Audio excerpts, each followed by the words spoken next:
use the G word. In fact, we strove not to use any word at all, not to acknowledge our summer haunting, certainly not to discuss it, and so the house tried harder, with what I imagine would be referred to as classic poltergeist activity. We would return home to find the taps turned on full force, requiring wrenching back into an action. An oven, on the 3rd floor, would have its rings switched to red hot, making the house's already airless attics crackle dangerously with heat. After the second time it happened, we had it disconnected. It happened again, and believe me, as I write this, I too think it is mad. Matters became worse. One night, the boarded-over fireplace in my room ripped open with a clamor. I wrenched to my pillow over my ears, telling myself it must be a trapped bird. In the daylight, I investigated. Behind the fireplace, crammed up to the chimney, were Victorian newspapers recording the house's murder. I couldn't read them.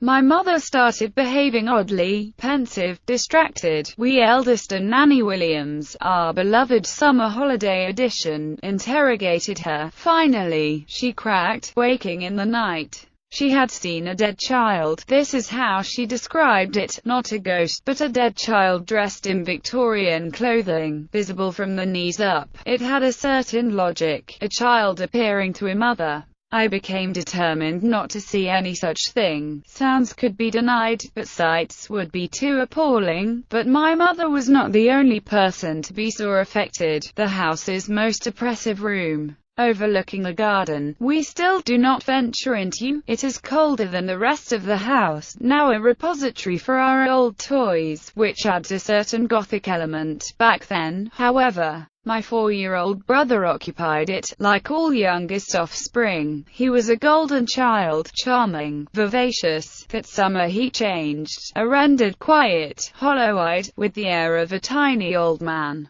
Asked why he was so exhausted as he sat yawning one morning, he answered, "Every night, it's the same. The lady with the big bottom, a bustle, I wonder, and the 2 men fighting over my bed.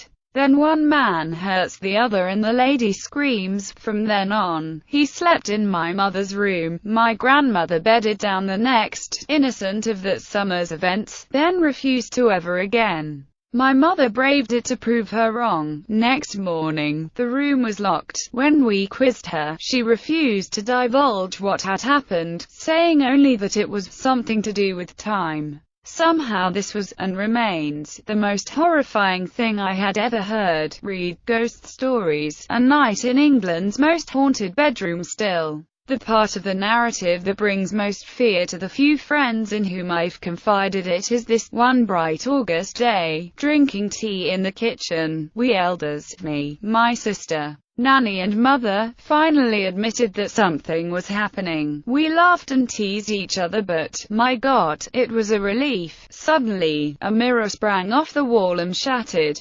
On the back of its glass, in an old-fashioned script, the numbers chapter 666 were repeatedly etched, along with the message: "I'm going to kill you all. I know you won't believe this. I don't believe it, but it happened. Like you, I am wary of ghost stories. Their linear march and relentless building to a crescendo. This is a story with no denouement. Over time, a year or two, events gradually petered out.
Thanks for watching.